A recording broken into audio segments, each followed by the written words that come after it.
Hi hello everyone. அதாவது பொதுவா நம்ம மனசு ஏன் ஒரு திசையில் இருக்க மாட்டேங்குது? இந்த கேள்வி நிறைய பேருக்கு இருக்கலாம். அதாவது நம்ம ஒரு விஷயத்த செய்யணும்னு நினைப்போம், ஆனா அந்த விஷயத்த நம்மளால செய்யவே முடியாது. ஒண்ணு நம்ம செய்யணும்னு கமிட் பண்ணோம்னா நம்மள சுத்தி இருக்கிற உலகம் அப்படியே வேற வேற திசையில நம்மள அப்படியே பிச்சு இழுத்துட்டு கொண்டு போற மாதிரி இருக்கும். இது நீங்க வாழ்க்கையில எல்லாருமே நம்ம அனுபவிச்சிருப்போம். யாருமே இதை அனுபவிக்காதவங்க கிடையவே கிடையாது. இந்த ஒரு டைலமா எல்லாத்துக்கும் காமனா இருக்கும். ஸோ இது ஏன் நடக்குது? இது எப்படி நம்ம மாத்துறது? ஏன்னா உங்க மனசு ஒரு திசையில இல்ல, நம்ம ஒரு ஃபோக்கஸ் கொண்டு போக முடியல, அந்த ஃபோக்கஸ்க்கு நம்ம கமிட் பண்ண முடியல அப்படின்னா நம்ம வாழ்க்கையில நம்ம நினைச்சது எதுவுமே சாதிக்க முடியாது. நிறைய பேர் கேட்பீங்க, நான் ஏன் நினைச்சது எதையும் சாதிக்க முடியல? ஃபர்ஸ்ட் இந்த பாராமீட்டரே நிறைய பேர் டிக் பண்றது இல்ல. மனசாட்சியத்தோட சொல்லுங்க, எத்தனை பேர் ஒரு விஷயத்தை ஃபோக்கஸ் பண்ணி நீங்க 40 நாள் 80 நாள் 100 நாள் கமிட்டடா நான் பிடிச்ச புடியா நான் செய்வேன் எத்தனை பேர் இருக்கிறீங்க? Obviously most of the people அப்படி கிடையாது. அதான் சத்தியமான உண்மை. அதனால நான் உங்களுக்கு தப்போ இல்லை சரின்னு நான் சொல்லல.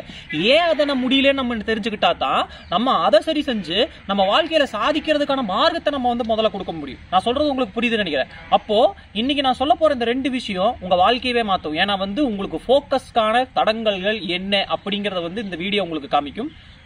வாங்க வீடியோக்குள்ள போலாம். இப்ப பொதுவா இந்த ஃபோக்கஸ்க்கான தடங்கள் வர்றதுக்கான காரணத்துல முதல் காரணத்தை நான் சொல்லிடுறேன். உங்க priorities are the biggest enemy for your focus. இப்போ you have to be honest with yourself. இப்போ நான் ஒரு கேள்வி கேட்கிறேன். நான் நிறைய பேர் என்கிட்ட நான் அந்த மந்திரம் பண்ண போறேன், இந்த மந்திரத்தை பண்றோம், இந்த வாழ்க்கையை மாத்தணும் அப்படின்னு நிறைய பேர் டயலாக் எடுத்துட்டு வருவாங்க.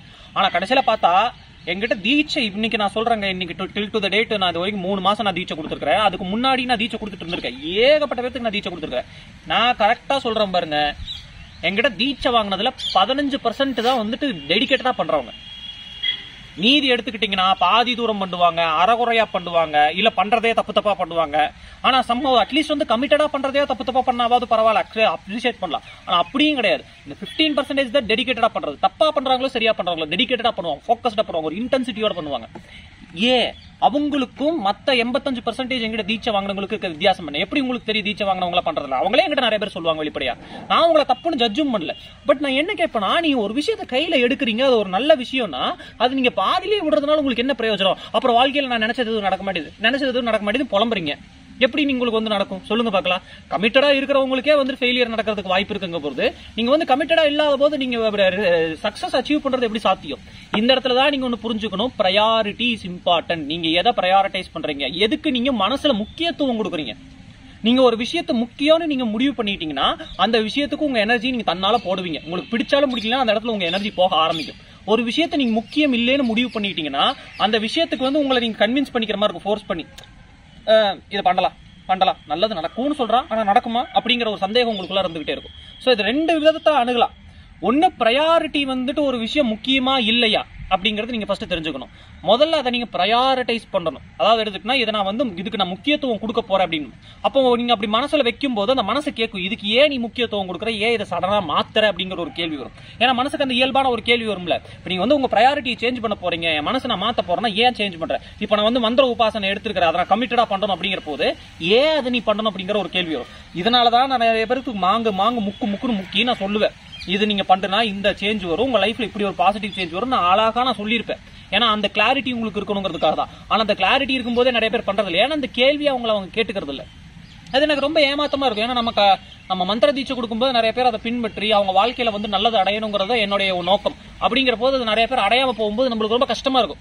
என்னடா இது, நம்ம இவ்வளவு கஷ்டப்பட்டு இத்தனையை சொல்லி கொடுக்குறோம், இது ஃபாலோ பண்ணி அவங்க பெனிஃபிட் அடையாம போறாங்களே, நம்மளுக்கு கஷ்டமா இருக்கும் பார்க்கும்போது. சோ இது மட்டும் கிடையாது, நான் இந்த டொமைன்ல மட்டும் தான் நான் சொல்ல, நிறைய ஆஸ்பெக்ட் ஆஃப் லைஃப்ல நீங்க என்னோட மந்திர தீட்சையை விட்டுருங்க, எங்கிட்ட மந்திர தீட்சை வாங்காதவங்க சரி வாங்கினவங்க சரி, அதெல்லாம் 2வது விஷயம். ஆனா லைஃப்ல நிறைய பேர் ஏதோ ஒரு காரணத்தினால ஏதோ ஒரு ஆஸ்பெக்ட்ல நம்ம இப்படி லூஸ் பண்றோம். இது நல்லதுன்னு தெரியும், இது கமிட் பண்ணா நம்மளுக்கு நல்லது நடக்கும் தெரியும், கமிட் பண்ண மாட்டோம். சோ நீங்க பிரையாரிட்டியில கிளியர் ஆகணும். ஒரு விஷயத்தை நீங்க முக்கியமாக்கணும். அதை முக்கியமாக்குறதுக்கு அப்புறம் நீங்க ஒரு கேள்வி வரும் உங்க மைண்ட்ல, எதுக்கு நம்ம இதுக்கு முக்கியத்துவம் கொடுக்கணும் அப்படின்னு ஒரு கேள்வி வரும். அதுக்கு நீங்க கரெக்டான பதில் வச்சிருக்கணும். இல்லைன்னா உங்க மனசு அதுக்கு முக்கியத்துவம் கொடுக்காது. ஏன்னா உங்க மனசை நீங்க கன்வின்ஸ் பண்ற மாதிரி நீங்களும் உங்க மைண்ட்ல ஒரு செப்பரேட்டான ஒரு என்டிட்டியா நினைச்சுக்கோங்க, சரிங்களா? அப்போ உங்க மனசும் நீங்களும் வேற வேற அப்படின்னா நீங்க இன்னொரு ஆளை கன்வின்ஸ் பண்ற மாதிரி, உங்க மைண்ட் ஒரு தனி ஒரு பாகம் கறி அதை நீங்க கன்வின்ஸ் பண்ற மாதிரி. அப்ப நீங்க ஒரு கரெக்டான லாஜிக் அதுக்கு கொடுக்கணும். நான் இந்த ரீசனுக்காக தான்ப்பா இதுக்கு போறேன் அப்படின்னு சொன்னோம்னா உங்க மைண்ட் ஏத்துக்கும். சரி ஓகே, நீ சொல்றதுல ஒரு அர்த்தம் இருக்கு, நான் அதை ஏத்துக்கிறேன் அப்படின்ட்டு உங்க மைண்ட் தன்னால கமிட் ஆக ஆரம்பிக்கும். அந்த விஷயத்துக்கு நீங்க ரொம்ப ஃபோர்ஸ் பண்ணி உங்களை பிடிச்சி இழுத்து அப்படின்னு. ஒழுக்கம் எங்க வரும்னா பிரையாரிட்டிஸ்ல இருந்து வரும். அப்போ நீங்க பிரையாரிட்டைஸ் பண்றதுக்கு ஃபர்ஸ்ட் உங்களோட பிரையாரிட்டி செக் பண்ணணும். Second commitment issue. நம்ம வந்து பொதுவாகவே சில பேருக்கு எப்படின்னா வந்து இந்த கமிட்மெண்ட் இஷ்யூ இருக்கும். இது 2 வகைப்படும், நல்லா வச்சுக்கோங்க. ஒன்னு, நான் ஒரு விஷயத்துக்கு கமிட் ஆகணும், நான் ஒரு விஷயத்துக்கு என்ன ஈடுபாடு வச்சுக்கணும் அப்படிங்கிற அந்த இன்வால்மெண்ட்டே ஒரு சில பேருக்கு இருக்காது, அந்த சென்ஸ் ஆஃப் இன்வால்மெண்ட்டே இருக்காது. அவங்க ரொம்ப கஷ்டம். ஸோ நீங்க அந்த இடத்துல இருந்து ஆரம்பிக்கணும். எடுத்துக்கிட்டோம்னா நான் எதுலையுமே இன்வால்வ் ஆக மாட்டேன், எனக்கு ஒரு ஸ்டெபிலிட்டியில் இன்வால்மெண்ட்ல நீங்க அந்த இடத்துல இருந்தே ஆரம்பிக்கணும். உங்களுக்கு அந்த பிரச்சனை இருக்குன்னா. ஆனா நிறைய பேர் வந்து எந்த கேட்டகரியில சேருவாங்கன்னா, நான் இந்த விஷயத்துக்கு கமிட்டடா இருப்பேன், இந்த விஷயத்துக்கு கமிட்டடா இருக்க மாட்டேன்னு ஒரு பாகுபாடு அவங்களே மனசுல வரைஞ்சு வச்சிருப்பாங்க.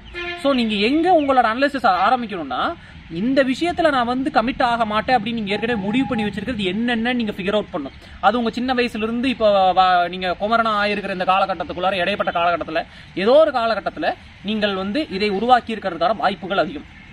இந்த இடத்துக்கு நான் கமிட் ஆக மாட்டேன், இந்த இடத்துக்கு கமிட் ஆக, அதுக்கான ரீசன்ஸ் நீங்க வந்து மைண்ட்ல ஆள் மனசுல வச்சிருப்பீங்க. அந்த ரீசன், அந்த காரணத்தை நீங்கள் கண்டுபிடிக்க வேண்டும்.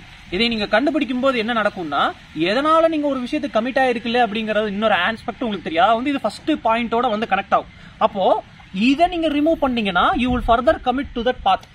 அப்போ உங்களோட கமிட்மெண்ட்டுக்கான இந்த ஒரு தடங்கள் வந்து ரிமூவ் ஆகும். அப்போ ஃபர்ஸ்ட் ஞாபகத்தில் வச்சுங்க, பிரையாரிட்டி, முக்கியத்துவம். நீங்க எதற்கு உங்கள் ஆள் மனதில் முக்கியத்துவம் கொடுக்கிறீர்கள், அதுக்கு எதனால அந்த முக்கியத்துவம் கொடுக்குறேன்னு உங்க மனசு கேள்வி கேட்கும் போது நீங்க அதை சொல்லி சமாதானப்படுத்தணும். உங்க மனசை நீங்க சமாதானப்படுத்துற மாதிரி, இன்னொரு பர்சனை நீங்க வந்து சமாதானப்படுத்துற மாதிரி நீங்க அதை சமாதானப்படுத்தணும். சமாதானப்படுத்திட்டு நீங்க ஒரு விஷயத்துக்கு கமிட் ஆனீங்கன்னா தான் அதை ரெகுலரா செய்ய முடியும். 2, இப்போ இன்னொரு ஆங்கிள் அதுல என்னன்னா, எதுக்காக நான் இந்த விஷயத்துக்கு கமிட் ஆக மாட்டேன், ஏன் இது வந்து நான் கமிட்மெண்ட் லிஸ்ட்ல இருந்து முதல்ல தூக்குனேன், இல்லைன்னா ஏன் வந்து இது கமிட் ஆகக்கூடாதுன்னு நான் என் மைண்டை ஃப்ரேம் பண்ணி வச்சிருக்கிறேன். அந்த ஃப்ரேம் ஒர்க்கை நீங்க வந்து டிஸ்மேண்டில் பண்ணி நீங்க ஒரு புது ஃப்ரேம் ஒர்க் கிரியேட் பண்ணணும்.